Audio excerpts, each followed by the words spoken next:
Salam alaikum, bonsoir. Une remarque importante avant d'en venir à notre sujet d'aujourd'hui. Hier, nous avions fait état d'une information tout à fait surprenante, difficile à croire, voire juste incroyable, que l'hymne national, Qasamen, n'appartenait pas à l'État algérien, mais qu'il était placé sous la protection de la Société française de protection des droits d'auteur, la SACEM, et qu'à chaque fois que l'État algérien usait publiquement de l'hymne national, à chaque fois qu'il utilise publiquement l'hymne national, il devait payer des droits aux héritiers, du compositeur égyptien Mohamed Fawzi, aux héritiers du parolier algérien Mofdi Zakaria et aux héritiers du chef d'orchestre français Claude Picharo, en passant par la SACEM, Société française de protection des droits d'auteur. De nombreux parmi nos téléspectateurs nous ont fait part de leurs doutes et nous ont dit que cela n'était pas possible, qu'une telle absurdité ne pouvait pas être, que l'hymne national ne pouvait pas ne pas être la propriété de l'Algérie, que le régime ne pouvait pas ne pas avoir racheté les droits. Pas ça, nous ont-ils dit. Certains nous ont même reproché de semer le trouble dans l'esprit des gens. Alors voilà, la pièce existe. Vous pouvez aller sur Internet, vous tapez SACEM et vous tapez Qasamen, hymne national algérien, et vous aurez la pièce qui établit de façon formelle que Qasamen est bel et bien placé sous la protection de la société française SACEM, que Qasamen y est bel et bien enregistré. Il y a même des numéros d'enregistrement, les noms des bénéficiaires et tous les détails. Alors, pour en revenir au sujet d'aujourd'hui, le carnage de la prison de Serkadji, le 22 février 1995. 4 gardiens ont été tués par les détenus selon les autorités. 100 détenus ont été abattus, dont 81 islamistes incarcérés en fonction de leur appartenance politique. C'est le JIA qui avait organisé la prise d'otages, puis la tentative d'évasion massive. À l'époque des faits, personne ne savait encore que le JIA était la création du DRS. Aujourd'hui, avec du recul, de fortes présomptions pèsent sur le régime. Des zones d'ombre continuent à ce jour de peser sur cette sombre affaire. Et il est de plus en plus vraisemblable que le régime ait organisé cette mutinerie pour pouvoir éliminer un grand nombre d'islamistes. Et ce qui plaide le plus pour cette thèse est que les forces dites de sécurité ont ouvert le feu sur les détenus alors que ceux-ci s'étaient rendus. Ils ont été, selon des témoignages concordants, froidement et délibérément abattus, 100 détenus ou plus, dans un établissement fermé, de façon à... Ça veut dire que ce n'était pas possible que les gens puissent s'échapper. On aurait très bien pu régler le problème sans abattre 100 personnes. L'autre argument sur un probable coup tordu du régime est qu'il s'est avéré, après le carnage et pendant l'enquête, que le directeur de prison avait été averti de l'imminence d'une mutinerie, mais qui n'a pris aucune mesure préventive. Pire encore, il aurait averti sa hiérarchie, qui lui aurait enjoint de ne rien entreprendre. Al-Maghalibiya a voulu faire un rappel de cette tragique affaire. Vous aurez remarqué que nous commémorons indistinctement les événements les plus marquants de ces dernières décennies. Nous ne pouvions laisser dans l'oubli le carnage de Serkadji. À plus forte raison que justice n'a toujours pas été rendue aux victimes de cette tragédie, de cette boucherie. Comme la presse n'a pas encore fait état de cet événement, de cet anniversaire, alors nous avons inventé des journaux. Aujourd'hui, Journal 1, commémoration du carnage de Serkadji, total blackout. Journal 2, commémoration du carnage de Serkadji, total blackout. Journal 3. Commémoration du carnage de Serkadji. Total Blackout.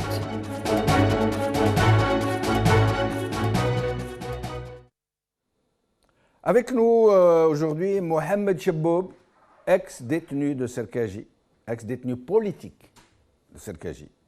Sofiane Chouiter, juriste, Montréal. Fouad Lemouchi, ex-détenu politique, qui se trouve en ce moment en Suisse. Ahmed Simouzrak, avocat et père de victimes, qui se trouve en ce moment au Burkina Faso, où il a été banni par les autorités françaises sur demande insistante, très insistante, du régime algérien. Mohamed Chebboub, merci d'être avec nous. Est-ce que Mohamed Chebboub est avec nous? Sofiane Chouiter. Sofiane Chouiter, vous êtes avec nous? Salam wa rahmatullah. Alan Sofiane.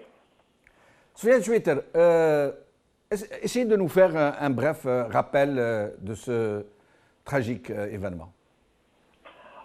Bon, donc l'événement, c'était, selon le jargon utilisé par le pouvoir à cette époque et par la machine de propagande, c'était il y a eu, dans la nuit du 21 jusqu'au 23, je pense, février 1995, une tentative d'évasion, suivie de mutinerie par les prisonniers, qui a provoqué une réaction des services de sécurité qui a causé des morts. Ça, c'est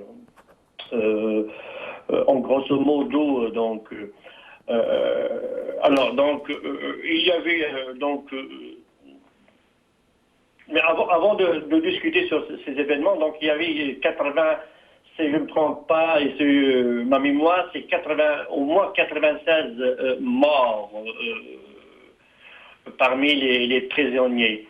Je vais juste rappeler, c'est très important pour comprendre les doutes de ce qui s'est passé dans la prison de Serkadji. Dans le contexte de cette époque, en 95, en février 95, trois mois plus tôt, il y avait eu aussi, selon le jargon utilisé par le pouvoir algérien, une tentative d'évasion et mutinerie, suivie d'une mutinerie à Al-Berwaghia, à la prison de Berwaghia. C'était en novembre 1994. Donc, normalement, les autorités sont au courant, en principe, qu'il y a des tentatives qu'ils devraient prendre des mesures sécuritaires plus importantes dans tous les centres et les établissements pénitentiaires. Bon. La prison à Serkadji, selon la loi des prisons en Algérie, c'est un établissement pénitentiaire normal. C'est-à-dire qu'il ne devrait pas avoir au maximum 8 jours les prisonniers condamnés à la peine de mort. Ça, c'est la loi sur les pénitenciers. Donc, elle a établi la prison de Berwaghia, de Chlef, de Tizi Ouzou et de Tazol Lambez à Betna comme c'est des établissements pénitentiaires où ils peuvent accueillir les personnes qui ont été condamnées à mort. Bon. Alors, là, je veux revenir, donc, avant les événements, avant le 20, il y avait des comportements un peu bizarres et non expliqués et parfois non légaux. Ça a été le transfert des prisonniers. Alors, le transfert des prisonniers dans la prison elle-même, entre intercellulaires et entre les différentes salles de prison qui n'ont pas été expliquées et données pourquoi ce genre de transfert. La deuxième des choses, c'est que les condamnés à mort, rendus à cette époque par la Cour spéciale auprès d'Alger, les prisonniers qui ont été condamnés à mort, ils n'ont pas été transférés dans les établissements prévus par la loi, après 8 jours, ce qui est contraire à la loi. Et la deuxième des choses, on a fait transférer justement des prisonniers condamnés à mort de l'établissement pénitentiaire Chlef de l'Asnam, de Barwaguiya et de Harras. Non, Harras, ce n'étaient pas des condamnés à mort, mais ce sont des islamistes qui ont été condamnés. On les a transférés vers Serkaji, alors que Serkaji, c'est une prison normale, qu'elle ne devrait pas accueillir les personnes qui ont été condamnées à des réclusions criminelles. Ça, c'était des comportements qui ne sont pas logiques, qui ne sont pas légaux.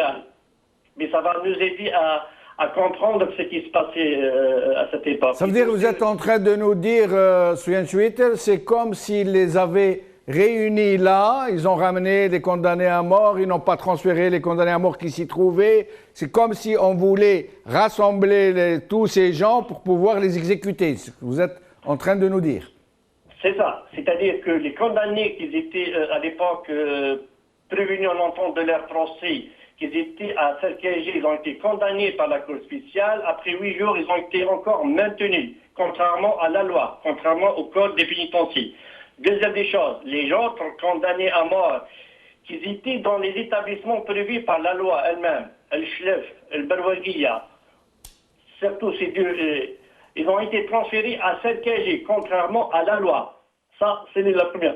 Il faut comprendre que le contexte en 95, surtout après 93, où il y avait l'instauration, ce qu'on appelle des tribunaux spéciaux, la Cour spéciale, dans différentes régions de l'Algérie, dans la mise en œuvre de la loi antiterroriste, elle a rendu par des centaines des jugements, des condamnations à mort. Alors ça a provoqué une réaction des grandes organisations internationales des droits de l'homme, même la communauté internationale a réagi, même les puissances alliées au régime algérien, elles étaient incapables de soutenir cette politique. C'était vraiment un scandale que des tribunaux d'exception qui rendaient des centaines de condamnations à mort dans des affaires politiques. Alors, le pouvoir, à partir de 93, était obligé de faire un moratoire des exécutions, c'est-à-dire de geler toute la mise en œuvre ou l'application des condamnations à mort. Bon, ça c'est dans le contexte.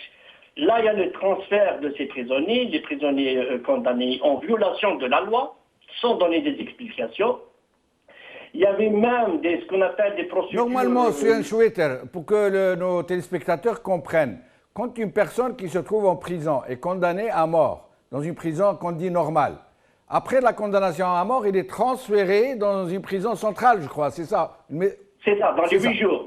Il faut pas qu'il dans les 8 jours, il ne peut pas dépasser les 8 jours, il faut le transférer. Tout condamné à mort doit aller dans des prisons centrales qui sont prévues à cet effet. Le maintenir dans une prison normale est contre la loi. Or, il y a eu non seulement plusieurs condamnés à mort qui ont été maintenus dans cette prison en violation de la loi, et d'autres prisonniers, d'autres prisons ont été ramenés à Serkaji avant la mutinerie, comme si on préparait quelque chose. Alors, je voulais vous demander autre chose, dans la même foulée. D'abord, à l'époque, le régime lui-même avait déclaré que c'était le JIA qui avait préparé la mutinerie. À l'époque, on ne savait pas que le JIA avait été créé par le DRS. Autre chose, ce que tous nos téléspectateurs ne connaissent pas, la configuration géographique de la prison de Serkaji, qui a été une prison du temps du colonialisme, puis après, l'indépendance a été transformée en musée, parce qu'il y a eu beaucoup de condamnés à mort algériens qui ont été exécutés par le terrorisme, qui ont été guillotinés, mais Boumediene en a refait une prison. Puis, il faut rappeler que cette prison se trouve à quelques mètres, une cinquantaine de mètres, d'une caserne, de l'état-major de gendarmerie de Bebjdit, du quartier général de l'armée de l'ANP à Bebjdit, du quartier général, et du ministère de la Défense nationale qui se trouve au Tagarin, pas très loin. Et c'est une prison ultra renforcée. C'est une prison, donc personne ne savait qu'il était impossible de s'en évader. Ça veut dire le fait que des gens aient décidé de se mutiner pour s'évader de cette prison en plein mois de Ramadan, c'était quasiment, ça relevait quasiment de l'absurdité. Qu'est-ce que vous pensez de tout ça, Soufiane Chouitel? J'ai eu l'occasion, vous savez, en 2001, il y avait il y avait un pourvoi en cassation contre du procès de Serkaji. Il y avait le prisonnier, le Mombaki, le gardien de prison accusé d'avoir introduit des armes et des grenades. Moi, j'ai été chargé par la Fédération internationale à cette époque comme observateur. Donc, j'ai pu observer le procès de Mbaki, tu vois. Ce gardien, justement, est parmi pour qu'il comprenne, ce Mombaki Hamid qui a introduit 4 pistolets et 3 grenades. C'est quelqu'un qui a été recruté récemment, avant les événements pour quelques mois, aucune formation vraiment. Il a été affecté à Sarkaji dans le couloir ou dans l'aile ou dans la section des condamnés à mort. Or, ce qui est prévu par la loi, dans ce couloir ou dans l'aile des condamnés à mort, il faut mettre des gens qui ont plus une formation, des qualificatifs spéciaux et surtout une grande expérience avec les gens qui sont condamnés à mort. Hein. C'est pas des gens donc il y a le stress, ils sont déprimés, etc. Voilà. Donc, la question se pose, pourquoi on a désigné, on a nommé quelqu'un récemment recruté qui n'a aucune expérience dans le monde incarcéral et surtout comment se comporter avec des condamnés à mort. Bon, ça c'est la première question. La deuxième des choses, lui il a été contacté par soi-disant des éléments d'un groupe islamiste, le JIA, lui ont proposé justement de les aider à introduire des armes. Et lui, moi j'ai assisté à son procès, ce qu'il a dit, c'est qu'il a refusé, donc il n'a pas donné une réponse, mais il a fui ces gens-là. Et depuis un certain temps, il ne sortait plus pour rentrer chez lui. Hein. Il est resté même, il a informé ses autorités, il a informé qu'il a été contacté par des présumés terroristes du GIA. D'ailleurs, il passait la nuit en prison. Hein. Il ne rentrait plus chez lui parce qu'il ne se sentait pas en sécurité. Or, un jour, ses collègues gardiens, ils l'ont informé qu'il y a des gens, des civils, qui le demandent. Ils sont à l'extérieur de la prison, à la portée sortie. Donc, je croyais que ce sont des amis ou des membres de sa famille. Alors, il est sorti pour les voir. Et là, il s'est choqué. C'est les mêmes personnes. Ce sont les mêmes personnes qui prétendent être des terroristes. Ils sont venus le voir. Pardon, je vais vous interrompre sur un suite parce que Mohamed Cheboub est avec nous. Nous sommes en train de le perdre depuis tout à l'heure. Le téléphone, il y a un problème. Donc, on va profiter pour l'accueillir et nous reviendrons à vous dans un instant. Mohamed Cheboub, merci d'être avec nous. Oui, bonsoir, M. Bouchenouf. Bonsoir aux auditeurs de Maralibia. Bonsoir. Mohamed Cheboub, vous êtes un ex-détenu vous êtes un ex-détenu Sarkaji. Vous vous trouviez au moment des faits à l'intérieur de la prison. Vous étiez vous-même un prisonnier politique. Vous avez assisté, vous êtes un témoin vivant de tout ce qui s'est passé.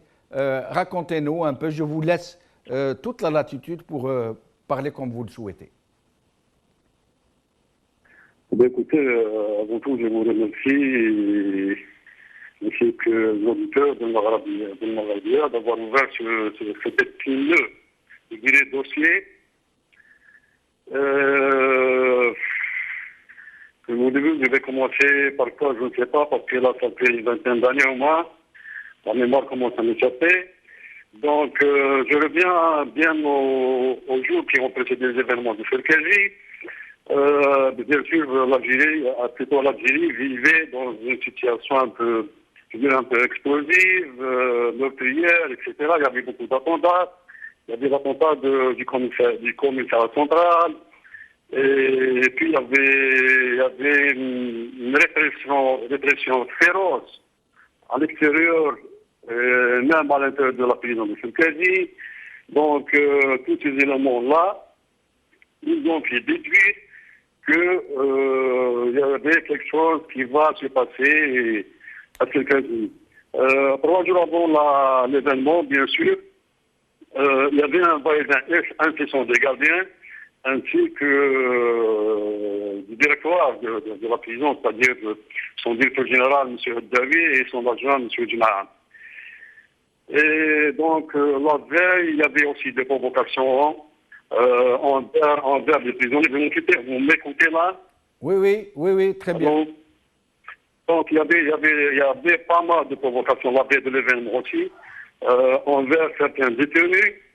Et puis le matin, je me souviens, c'était le 18e jour du Ramadan, à 4 heures du matin, on a entendu des cris venant de partout. Et bien sûr accompagné de portes qu'on fracassait. Donc c'était vraiment quelque chose d'inattendu, c'est-à-dire qu'on ne s'attendait pas vraiment à ce qui va se passer. Donc il y avait toute une débandade, des gens fuyaient de partout.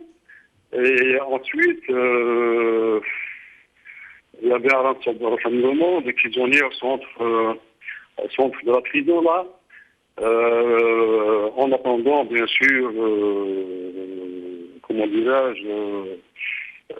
Mais avant Mohamed Cheboub, avant que l'émeute ne parte, est-ce que vous aviez entendu des rumeurs avant l'événement est-ce que les gens en parlaient? Est-ce que vous vous attendiez à quelque chose? Bien sûr, oui, exactement. Je vous ai dit auparavant qu'il y avait des rumeurs. C'est-à-dire, nous, on s'attendait à un événement qui va se passer à Serkadi. Je l'ai bien dit. Donc, on était préparés. On ne savait pas ce que c'est, mais on était préparés à recevoir quelque chose. C'était prévisible. Hein. Combien il y avait de prisonniers à ce moment-là à Serkadi à peu près? À peu près, bon, je n'ai pas le chiffre exact, mais en faisant des calculs, parce qu'à peu près, il y avait 160 cellules avec les salles qui contenaient à peu près 40 personnes. Donc, il y avait entre 1000 et 1200 prisonniers. Voilà. Et les détenus islamistes, combien ils étaient à peu près? Les détenus du Suisse, notamment? Vous pouvez répéter, je n'ai pas entendu. Combien de détenus islamistes qui étaient en prison en raison de leur appartenance au fils? Écoutez, moi, je ne peux pas vous donner un chiffre exact, mais il y avait un mélange de détenus. C'est-à-dire, il n'y avait pas uniquement des sympathisants du fils, il y avait un peu de tout. Hein. Ils étaient mélangés, les prisonniers de droit commun et les prisonniers politiques? Ils étaient mélangés? Non. Il y avait comment dirais-je, ceux du droit commun étaient logés dans d'autres bâtiments, autres que nous. Nous, on était, si vous voulez, dans un blocage, voilà. Un blocage, là. Mais comment vous expliquez que sur la centaine de morts, il y ait eu 81 islamistes et les autres, ceux qui sont morts, les autres détenus, ils n'étaient pas des détenus politiques. Comment ils ont été tués alors? Les 9 à peu près. Non. Ça, concernant les morts, comment que ça s'est passé? Oui. Quand il y a eu des entretiens entre Hachani, Abdelkader Rahmou, l'Aïada et les autorités algériennes, c'est-à-dire Nizar, Hadji, Sayeh et compagnie. Donc, comment dirais-je, il y avait un accord pour que les détenus regagnent leur cellule. Et il y avait à peu près une centaine ou plus qui se sont concentrés dans une grande salle et qui ont refusé carrément de rejoindre les cellules. Et c'est à partir de là que le carnage a commencé, premièrement. Et deuxièmement, après le carnage, il y avait eu un tri des détenus. Donc il y avait des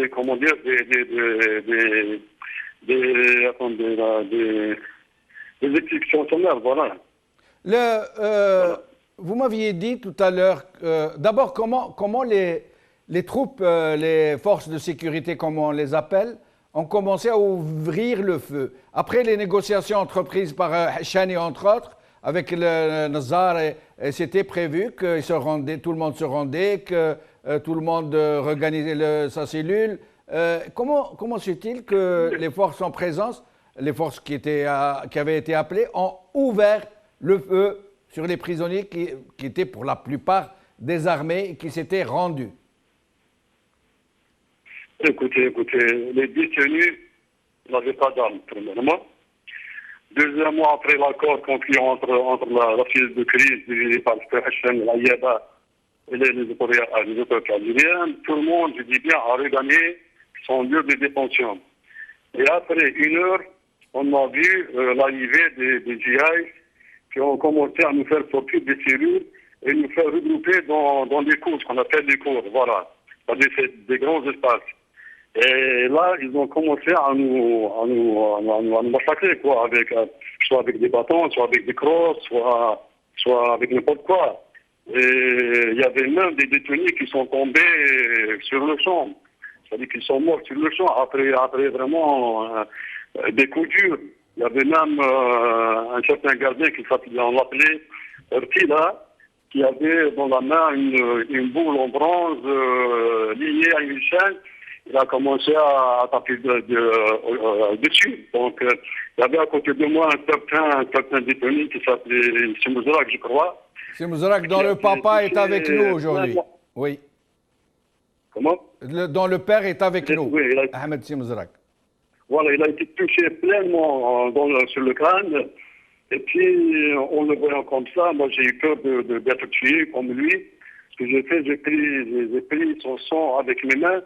J'ai commencé à me comment dirais-je, à me mouiller tout le corps avec ce sang-là, de peur d'être tué à mon tour aussi. Donc, voilà ce qui s'est passé. Alors, Mohamed Chebbo, vous êtes en train de nous dire, qu'avant de tirer, ils sont mis à vous frapper à coups de crosse, à coups d'instruments contendants. Un gardien à coups de masse, il avait fabriqué une masse d'armes avec laquelle il vous frappait. Et là, devant vous, le fils d'Ahmed Simouzorak, qui est avec nous aujourd'hui, a été tué de cette manière. Et vous, pour échapper à la mort, vous vous êtes donc maculé de son sang. Vous vous êtes en quelque sorte mis de son sang sur le corps pour faire croire que vous étiez mort vous-même pour ne pas être tué.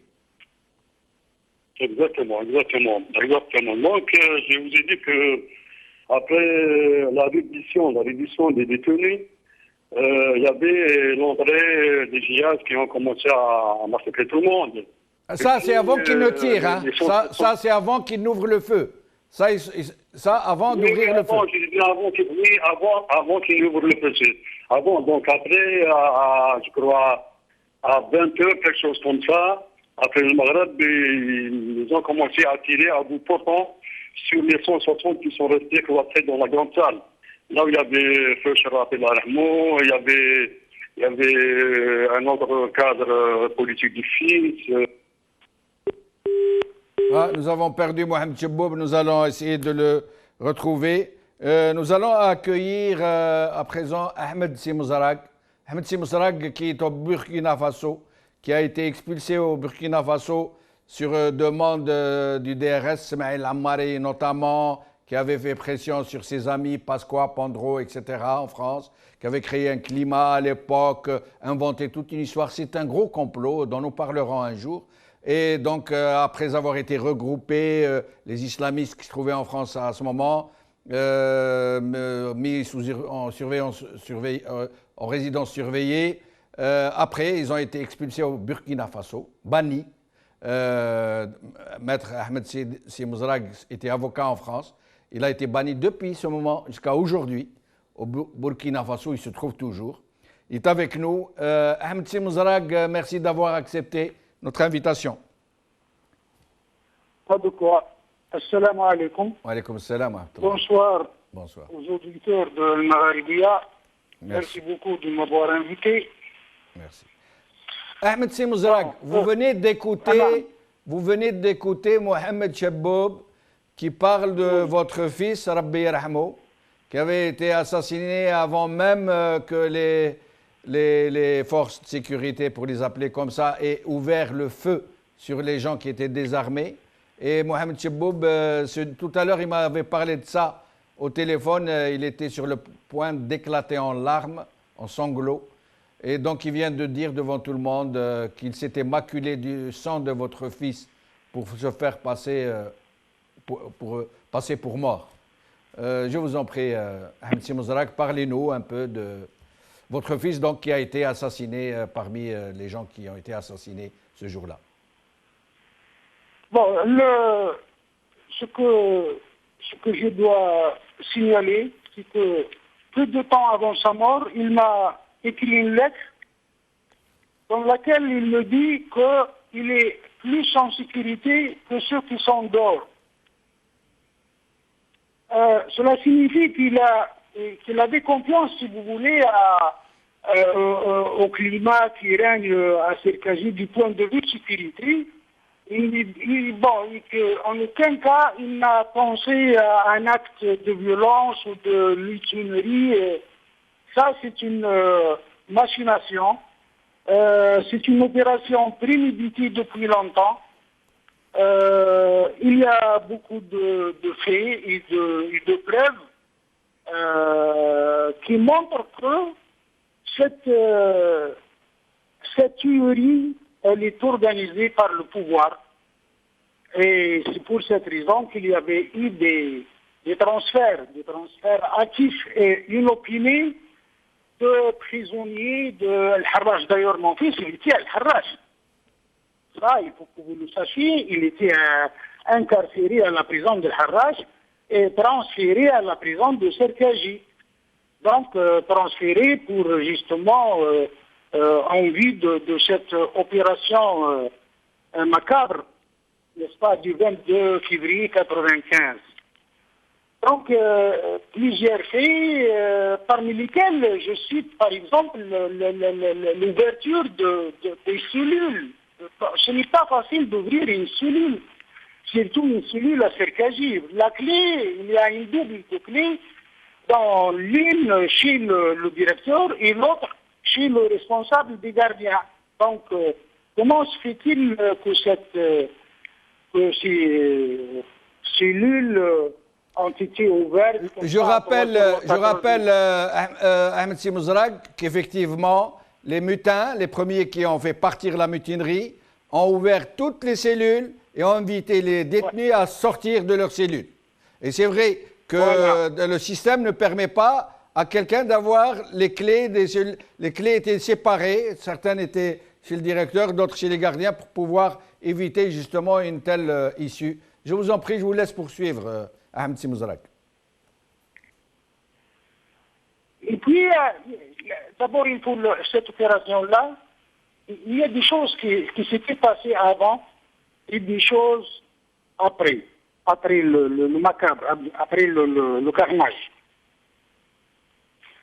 Avant, il y avait un mouvement de va-et-vient de voitures banalisées. C'est-à-dire, un jour avant le carnage, il y avait des va-et-vient à tel point que les gens, les voisins s'étaient étonnés, mais qu'est-ce qu'il va se passer ou qu'est-ce qu'il se passe à Serkaji?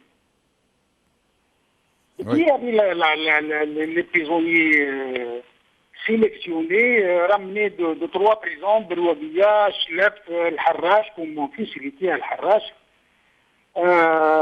Il y a eu aussi des mouvements d'affectation de personnel au sein de la prison de Serkaji. Ces hommes cagoulés là, qui ont ouvert les cellules à 3 heures du matin, je n'ai pas beaucoup d'informations sur les armes qui ont été fournies par Abdelhamid, ce gardien là qui s'appelle Hamid Mbarki, et des grenades. En tout cas, ce qui est regrettable, il n'y a pas une seule chose, un seul fait regrettable. Il y en a plusieurs, mais surtout, c'est le fait que la cellule de crise composée de Hachani, rahimahullah, et de Yakhlif, Sharrabi, a presque réglé le problème. Sa médiation a abouti. Et la plupart des prisonniers avaient réintégré leur cellule. Il ne restait qu'une dizaine à peu près, comme ça, quelque chose comme ça. Et alors, c'est à ce moment-là que, justement, le carnage a commencé. Et pourquoi il y avait des gens qui ne sont pas morts, qui n'ont pas été visés par les balles des gardiens. Dont Boumarafi, le fameux assassin de Boudiaf, qui n'a pas été assassiné. Voilà. Boumarafi. Boumarafi et d'autres. Oui. Et pourquoi Yahleb Sharrati, il a été assassiné alors qu'il faisait partie de la cellule de crise qui a réglé les problèmes. Oui. Il est mort en étant en train de réciter le Coran. Le Coran dans sa main, il est tombé. Et le sang giclait de sa tête. Alors que Sharrati était en train de régler le problème avec Hachani, Abdelkader, rahimahullah. Donc c'est des choses vraiment bizarres. Donc, ne parlons pas du corps. Nous n'avons pas eu le corps de nos enfants. Jusqu'à l'heure actuelle, on n'a pas eu le corps. Moi, je n'ai pas. C'est-à-dire, sa mère est descendue à cette époque-là, en 95, parce que moi, j'étais déjà au Burkina Faso. Et je garde la lettre qu'il m'a écrite pour me dire que papa, sois tranquille, de mon côté, je suis bien, il n'y a aucun risque. Au contraire, la présence de Serkaji avec ses grandes murailles, avec ses portes blindées, on est vraiment en sécurité. Et la lettre, je l'ai toujours. Il était sous la protection de l'État algérien, lui et les 100 détenus qui sont morts. Restez avec nous, Ahmed Simouzarag. Je reviens à vous dans un instant. Nous avons un autre témoin, un détenu politique qui était sur les lieux lui-même. Fouad Lemouchi est avec nous. Merci, Fouad Lemouchi, d'avoir accepté notre invitation. Fouad Lemouchi. Est-ce que Fouad Lemouchi est avec nous? Oui, je vous entends là. Merci d'être avec nous, Fouad Lemouchi. Alors, vous étiez vous-même détenu dans cette prison au moment de la mutinerie, ce qui est appelé comme ça, cette mutinerie supposée. Essayez de nous dire un peu ce qui s'est passé, comment vous avez vécu ces événements. Merci pour l'invitation et merci pour cette discussion. Vraiment, le Serkaji, c'est un point qui s'ajoute à la tragédie du pays. Vous m'entendez? Oui, oui, on vous entend. Poursuivez, je vous en prie.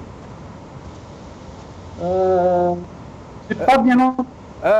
Excusez-moi, on va vous appeler au téléphone, on ne vous entend pas très bien. Je reviens à vous dans un petit moment. Je reviens à Sofiane Chouiter. Je demanderai à mes invités d'être un peu brefs parce que nous nous approchons un peu.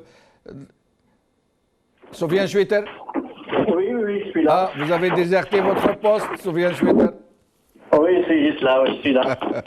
Alors, on nous dit que le directeur, vous êtes très intéressé au rapport préliminaire, à ce qu'a dit la commission d'enquête des avocats. Dites-nous d'abord, on nous dit que le directeur de prison, selon l'enquête qui a eu lieu, aurait été prévenu à l'avance que quelque chose se passait, qu'il aurait averti sa hiérarchie et que sa hiérarchie lui a dit de ne rien entreprendre. Est-ce que vous confirmez cette information? Lors du procès, c'est le gardien lui-même, Barki, qui a informé qu'il a été contacté par les présumés terroristes là, qui l'ont demandé de les aider à introduire ces armes et les grenades. Les autorités, en principe, ils étaient au courant. Mais je veux continuer, c'est que ces gens-là, ils se sont aventurés, puisque toi tu as fait la remarque que la présence de Serkaji, elle est effectivement dans une zone la plus sécurisée. Hein? Le ministère de la Défense nationale, l'état-major de la gendarmerie, il y a une autre gazette de la gendarmerie Ali Khouja, etc. Donc dire que ce sont des terroristes GIA s'aventurer à venir le chercher en plein jour devant la présence de Serkaji sans avoir la crainte qu'il va les dénoncer, ça c'est des questions qui se posent. La première des choses. Concernant les clés des cellules, il faut savoir que la clé des cellules pour les condamnés à mort, il y a une seule justement. Il y a une seule qui est différente des autres clés des cellules, ce qu'on appelle les cellules sécuritaires. Et c'est le directeur de la prison qui a une seule clé et qui le délivre à l'officier chargé de l'aile des condamnés à mort 2 fois par jour. La première, dans le cadre de ce qu'on appelle de la récréation, c'est-à-dire après avoir que les autres condamnés rejoignent leur cellule, il les ouvre pour faire la récréation, il le rentre, il le remet au directeur, justement c'est pour faire éviter une imitation. Donc en principe, la question qui se pose, pourquoi les médecins ou le prisonnier, il avait une double clé qui devrait n'existe pas. Alors, soit il y a une complicité de la part du directeur qui, lui, on devrait garder la seule et unique clé, soit à la direction des services pénitentiaires au ministère de la Justice. Donc, ce sont des questions qui se posent. D'ailleurs, il y a plein de questions, il y a plein de choses qui ne sont pas vraiment légales, il se pose des questions.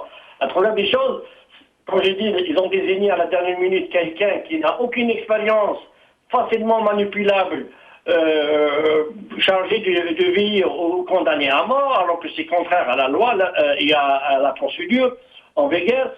La nuit du carnage, la nuit du massacre, ils ont désigné un officier de permanence qui n'est pas un officier, un simple gardien qui s'appelle Selsel Ramdan, qui apparemment, même lui-même, il était quelqu'un des services, tu vois. Un simple gardien, on l'a nommé comme officier de permanence, alors qu'il n'avait même pas le grade d'officier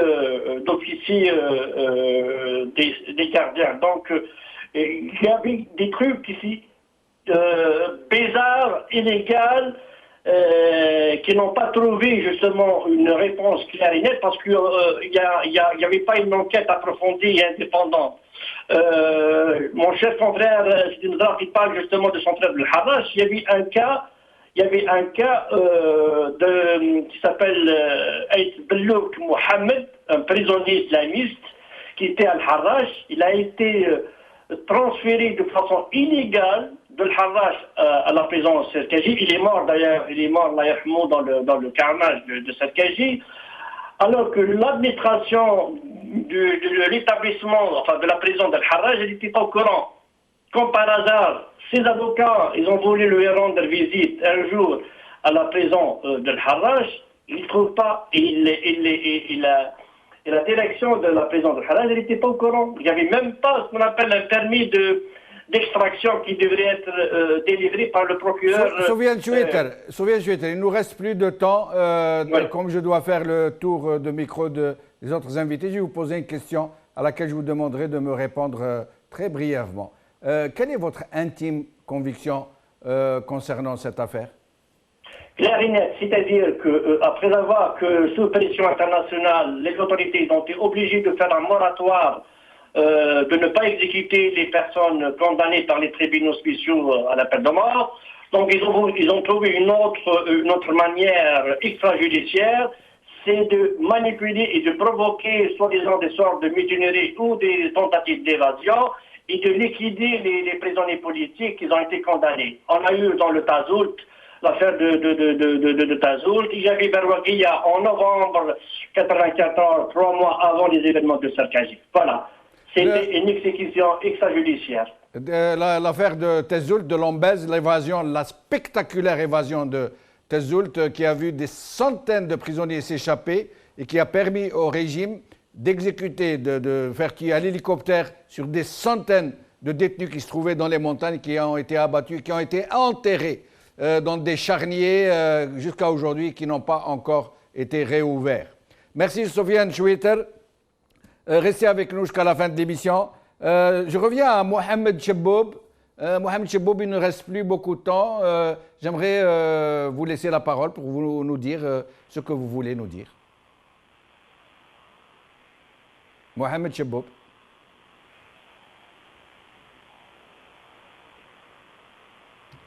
Est-ce que Mohamed Chebboub est avec nous?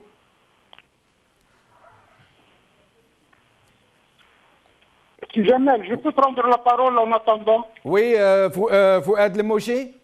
Non, c'est Ahmed Chebbouzrak. Je vous en prie, exprimez-vous. Mon fils ne faisait pas partie du condamné à mort. Il n'a pas été jugé. Hein. D'accord. C'était un prévenu il n'a pas encore été jugé. Donc, parce que je dis ça parce que Nazar a dit au sujet de mon fils qu'il était condamné à mort. Non, il n'a jamais été jugé. C'était un prévenu. Il n'était pas encore passé en justice. Un prévenu, son jugement n'avait pas eu lieu encore. D'accord. Et puis, bon, concernant l'intervention de Hachani de Khalef Sharati, Hachani a demandé la présence d'avocats. Alors le procureur lui a dit l'État n'a pas besoin de témoins. Ça, il faut aussi le souligner. L'État n'a pas besoin de témoins. Et le Hachani, rahimahullah, a dit j'aurais souhaité qu'un Français soit parmi les prisonniers. C'est-à-dire que ce carnage n'aurait pas eu lieu dans ce cas. Donc, c'était vraiment quelque chose de prévu, de programmé, prémédité. Et c'est pour ça qu'ils ont effacé les preuves. Le lendemain, ça, ils ont fait disparaître toutes les preuves matérielles et personne ne pouvait avoir accès à la prison peut-être un mois après le carnage. Donc, je ne pense pas que ce soit une mutinerie, c'est un assassinat, c'est un massacre prémédité. Merci Ahmed Simouzarak.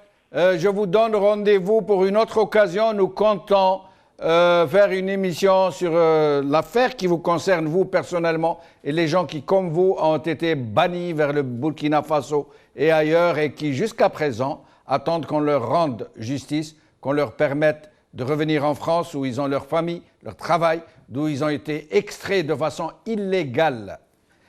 Je reviens à Mohamed Cheboub.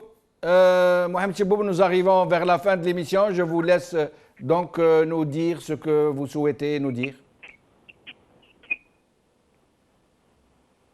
Mohamed Cheboub. Allô. Mohamed Cheboub, vous êtes avec nous, je vous en prie. Vous pouvez répéter la question, je vous entends. La question est que je souhaite que vous vous exprimiez. Il ne reste plus beaucoup de temps, donc je souhaite que vous disiez ce que vous voulez dire. C'est l'occasion de vous adresser à vos compatriotes, de leur dire ce que vous souhaitez leur dire. Écoutez, moi je suis vraiment, comment dirais-je, vraiment triste. Cette énigme de Serkaji, on n'a jusqu'à aujourd'hui pas trouvé de réponse. Jusqu'à aujourd'hui, les victimes n'ont pas été considérées. Jusqu'à ici, elles n'ont pas été inquiétées. Jusqu'à aujourd'hui, aucune judiciaire n'a été ouverte.